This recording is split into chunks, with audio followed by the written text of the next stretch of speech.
São Vicente, ao lado do Heraldo José dos Santos, à direita, também sempre com prazer, recebendo o articulista e advogado Vicente Cassione. Fazer um histórico dos jornais. Breve histórico, do ponto de vista estritamente jurídico de tudo que aconteceu. Então vamos lá, começamos então com esse histórico. Porque sem o histórico jurídico, sem eu ter que querer dizer que eu sou o dono da verdade, não é possível o Brasil ficar apenas com as versões midiáticas, com as versões do William Bonner, da Cristiana Lobo, da Band News, de repórteres absolutamente despreparados do ponto de vista jurídico e que opinam sobre o fato que aconteceu 5 minutos atrás. Você faz o histórico, pode começar já, e a gente, tendo dúvidas ou querendo pode fazer interferir, a gente vai interferindo aqui, Heraldo, Janelli, né? E o telespectador, se quiser também enviar perguntas, eu quero deixar claro, interrompendo você. A hora que quiserem. Eu quero deixar claro que eu não vou falar aqui nem como ex-político e nem como partidário de coisa nenhuma e de ninguém. Eu vou falar aqui com uma formação jurídica, com 50 anos de exercício de profissão no mundo jurídico, com 40 anos como professor de direito e com alguém que tem consciência jurídica. São duas coisas diferentes.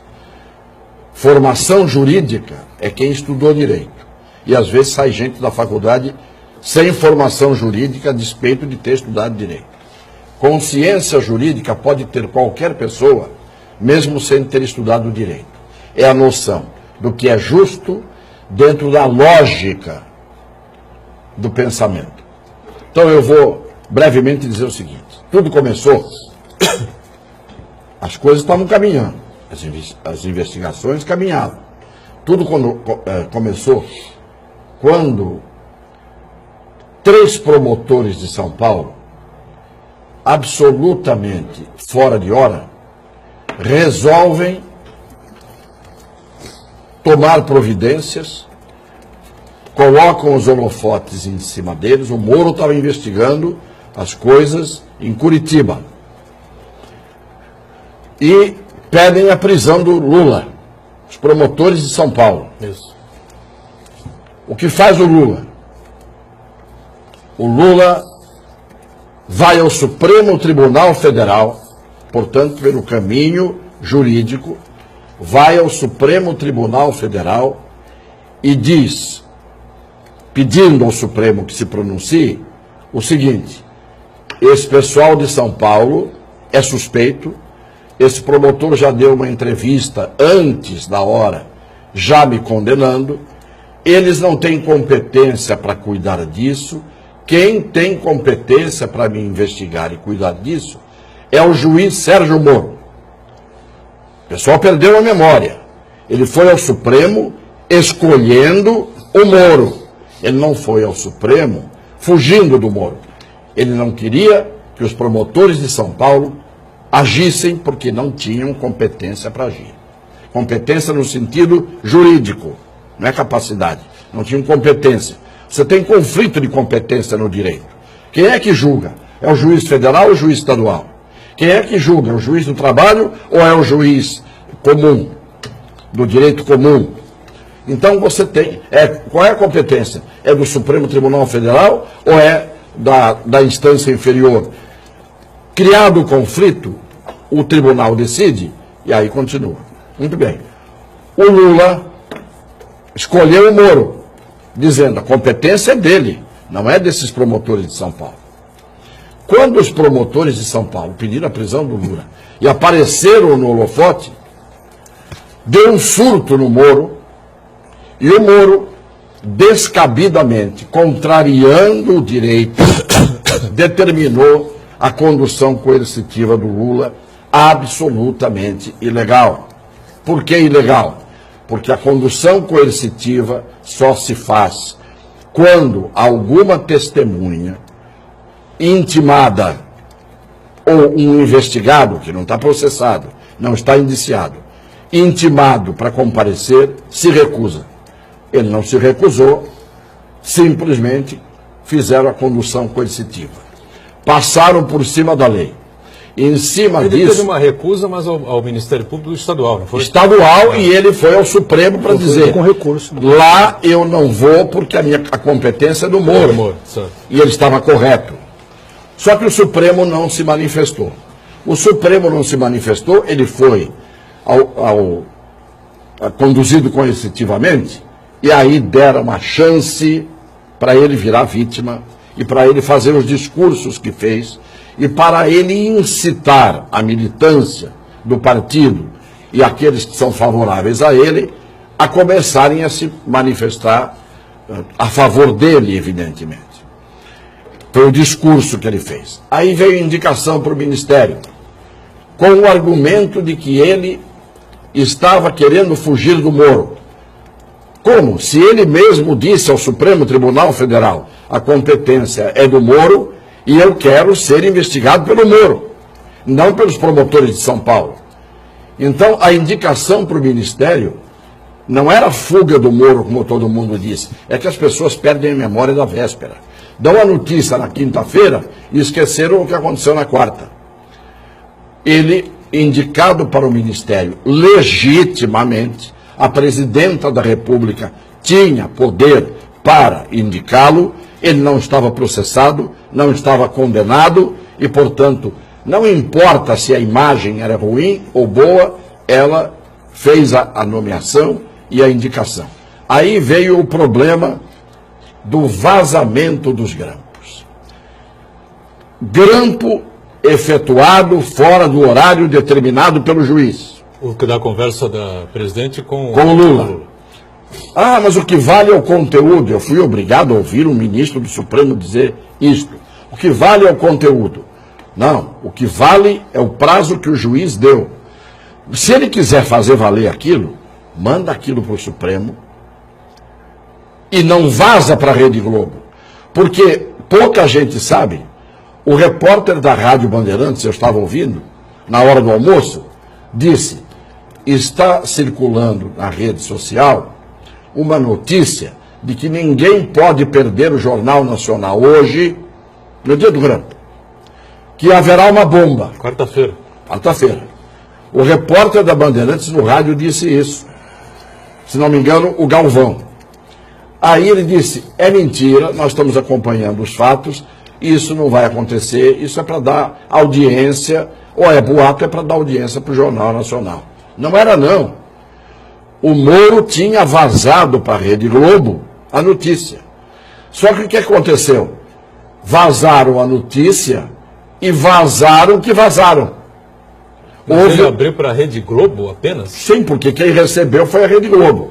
Mas aí vazaram para os outros meios de comunicação a informação de que tinham vazado para a Globo. Então a Globo tinha a informação completa. Tanto que a primeira a dar a informação completa, documental, foi a Globo News. Mas já estava todo mundo dizendo que tinha havido vazamento e já estavam falando sobre o conteúdo. Então, outra ilegalidade, que foi o vazamento que não deveria ter acontecido. Aí, pior, deram uma interpretação... Vazamento que não deveria ter acontecido, você diz, de nenhuma das gravações ou especificamente dessa que estava fora do horário? Desta que estava fora do horário, porque envolvia uma conversa da presidenta da República. E não importa se ela telefonou para ele ou não telefonou para ele. Quando você tem uma conversa da presidente da República, está na lei. Quiserem mudar a lei, mudem, mas está no mundo inteiro. Ela estava conversando com ele. Muito bem. O que ela disse? Distorcer o conteúdo. Ela disse, eu estou te mandando aquele papel que é para a gente ter e usar em caso de necessidade. Ela não disse, eu estou te mandando aquele papel para você ter e para você usar se precisar. Tanto que você viu que o papel não estava nem assinado por ela. Mas eu acho que ninguém prova que aquele papel era o papel. Não importa, ela está dizendo, eu estou mandando aquele papel que é para a gente ter e usaria em caso de necessidade. Como ele estava com a mulher doente e passou no Sírio-Libanês e não estava certo de que ele ia à posse, o papel assinado seria levado e ela faria a posse. Muito bem. Aí vem o quê? vem uma cassação por um juiz, cassação da posse, por um juiz que tinha um Facebook totalmente contra o PT, que foi às manifestações, está com a cara dele fotografada na rua, portanto um juiz impedido por lei para decidir nesse caso. Tudo isso que eu estou falando é para dizer o seguinte. Não, inclusive com o nome, com o número 45 do Aécio, né? Ele, Claro. O carta preta. Então o juiz estava impedido. E o Moro está se valendo hoje, o Moro e uma corrente do Supremo Tribunal Federal, do que é chamado de positivismo. É uma corrente nova que diz o seguinte: a Constituição é relativa. Uma corrente nova, tem alguns defensores dessa corrente. Constituição é relativa e a lei é relativa. Garantia individual na Constituição não pode prevalecer. O que tem que prevalecer é o interesse coletivo. Portanto, toda a nossa Constituição, que é estruturada em cima de direitos e garantias individuais, está sendo interpretada por alguns juízes sob a luz do positivismo, não é o positivismo. O nome da doutrina é positivismo, que diz: rasgue-se a Constituição e cada um dos juízes a interpreta como quiser.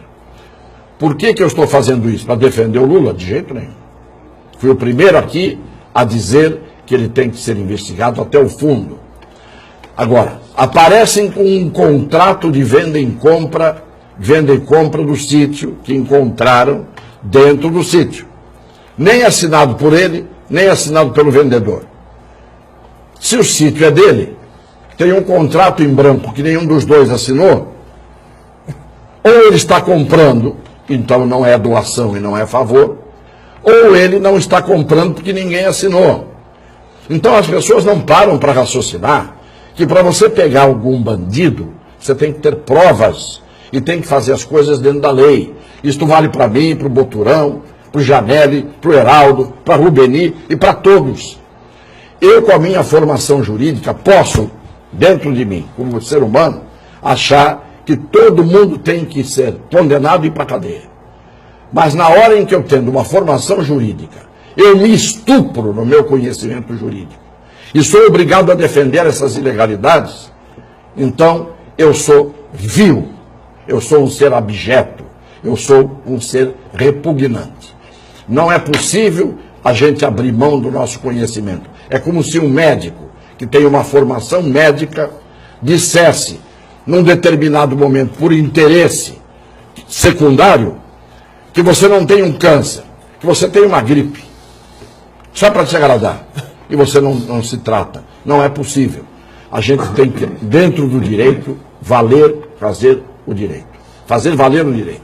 É isto que eu queria explicar. Volto a dizer, não tenho absolutamente nada a favor do Lula. Não é que eu não tenho nada contra. Não tenho nada a favor dele. Agora, sou a favor do direito.